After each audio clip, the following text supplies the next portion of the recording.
এই তোমার পায়ে শিকল কেন ভাই? আমি মাদ্রাসা পলাই গেছিলাম। একটু জোরে মাদ্রাসা থেকে পলাই গেছিলা? হ্যাঁ। এই কারণে তোমার এই পায়ের মধ্যে শিকল বাঁধিয়ে দিছে নাকি? ও তালাও তো আছে নাকি? ও তুমি কে মাদ্রাসায় পড়ো? হ্যাঁ। তুমি কোন ক্লাসে পড়ো? আমি হাফেজ, কিতাব হেফজখানায় পড়ি। হেফজখানা পড়ো? হাফেজ হইছো? হ্যাঁ।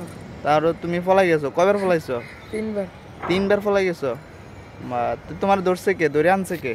এক লোকে ধরছে, পরে হ্যাঁ বাসায় দিয়েছে, বাসার থেকে আবার এই জায়গায় নিয়েছে। ও এখন কয় মাস আছো এখানে ফলান ছাড়া?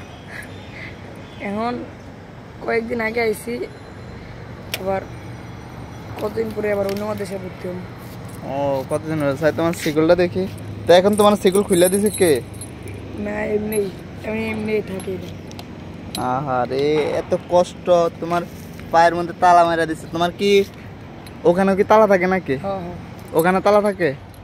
আচ্ছা ঠিক আছে, সাবধানে থাক, পলাইও না। ওয়ালাইকুম আসসালাম। ওকে আপনারা দেখতে পাইতেছেন, আসলে ওকে একা ছাড়ে না কখনো। ও এখন আমি দেখলাম ওর পায়ে তালা, তারপর ওকে জিজ্ঞাসা করলাম যে তোমার পায়ে তালা কেন? পরে ও বলল যে আমি 3বার পলাই গেছিলাম, এই কারণে আমার পায়ে তালা ঝুলাই দিছে। তো এটা একটা মাদ্রাসা, তো আমরা মাদ্রাসাতে কাজ করতেছি।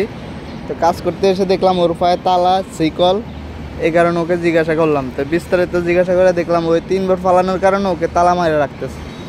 তো দেখেন আসলে মাদ্রাসার ছাত্ররা যে কত পরিমাণ দুষ্টামি করে তার প্রমাণ দেখেন। তো আল্লাহ আমাদের সবাইকে বোঝার তৌফিক দান করুক। দেখেন আসলে যাক আল্লাহ মাফ করুক।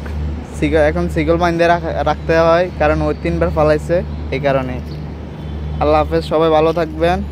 আসসালামু আলাইকুম রহমতুল্লাহ।